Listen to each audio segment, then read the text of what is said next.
Hello everybody, ഞാൻ സുബൈർ സിക്ക് software solution Kochi. ഞാൻ ടാലി റിലീസ് 7.1 പൈലറ്റ് പാർട്ണറായിരുന്നു. അതിൽ വന്നിരിക്കുന്ന പുതിയ ഫീച്ചേഴ്സിനെ കുറിച്ച് പറയുന്നതിന് വേണ്ടിയിട്ടാണ്. അതിൽ ആദ്യമായിട്ട് എനിക്ക് പറയാനുള്ള ഫീച്ചർ എന്ന് വെച്ചാൽ ഓട്ടോ റാപ്പ് ടെക്സ്റ്റ് എന്നുള്ള ഓപ്ഷനാണ്. ഈ ഓട്ടോ റാപ്പ് ടെക്സ്റ്റിൻ്റെ പ്രത്യേകത എന്താണെന്ന് വെച്ച് കഴിഞ്ഞാൽ, നേരത്തെ ടാലിയിൽ ഒരു ഐറ്റത്തിന് നെയിം ക്രിയേറ്റ് ചെയ്യുകയാണെങ്കിൽ അതിനൊരു ലിമിറ്റ് ഉണ്ടായിരുന്നു, ഒരു 150 ക്യാരക്ടേഴ്സിന് മേലെ എടുക്കലായിരുന്നു. ഇപ്പോൾ ആ ലിമിറ്റ് ഇല്ല, നിങ്ങൾക്ക് അതിൻ്റെ പേര് എത്ര വേണമെങ്കിൽ കൊടുക്കാം.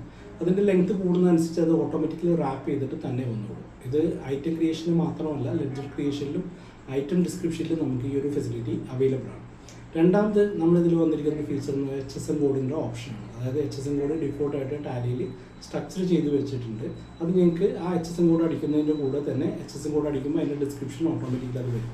കൂടാതെ ഏതെങ്കിലും ഒരു ഐറ്റത്തിൻ്റെ HSM കോഡ് നിങ്ങൾക്ക് അറിയില്ലെങ്കിൽ അതിൻ്റെ ഡിസ്ക്രിപ്ഷൻ ഓട്ടോമാറ്റിക്കലി ഡിസ്ക്രിപ്ഷൻ അടിച്ചു കൊടുത്തുകഴിഞ്ഞാൽ അതിൻ്റെ HSM കോഡ് അവിടെ നിന്ന് ആ ലിസ്റ്റിൽ നിങ്ങൾക്ക് പിക്ക് ചെയ്തെടുക്കാനുള്ള ഓപ്ഷനുണ്ട്. മൂന്നാമത് ടാലിയിൽ വന്നിരിക്കുന്ന ഫീച്ചർ ഇൻവോയ്സ് ഫോർമാറ്റാണ്. ഡിഫോൾട്ട് ടാലിയിൽ ഇതേവരെ 2 ഇൻവോയ്സ് ഫോർമാറ്റുകൾ ഉണ്ടായിരുന്നത്. ഇത് കൂടാതെ ഇപ്പോൾ പുതിയതായിട്ട് 7 ഇൻവോയ്സ് ഫോർമാറ്റുകൾ ടാലിയിൽ വന്നിട്ടുണ്ട്.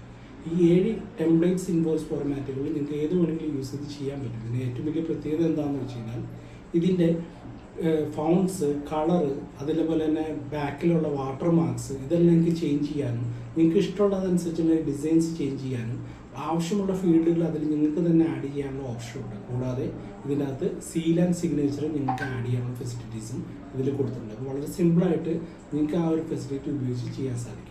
നാലാമത് ഇതിൽ വന്നിരിക്കുന്ന ഓപ്ഷൻസ് എന്ന് പറയുന്നത് ഷെഡ്യൂളാണ്. ഷെഡ്യൂൾ 3 ഇത് ഓഡിറ്റേഴ്സിന് അവർ ഷെഡ്യൂൾ 3 പ്രിപ്പയർ ചെയ്യാൻ വേണ്ടി വളരെ സിമ്പിളായിട്ട് സ്റ്റെപ്സോടുകൂടി ഷെഡ്യൂൾ 3 പ്രിപ്പയർ ചെയ്യുന്ന ഓപ്ഷൻസ് ഇതിൽ അവൈലബിൾ ആണ്.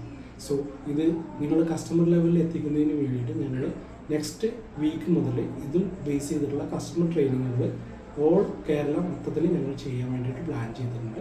Thank you.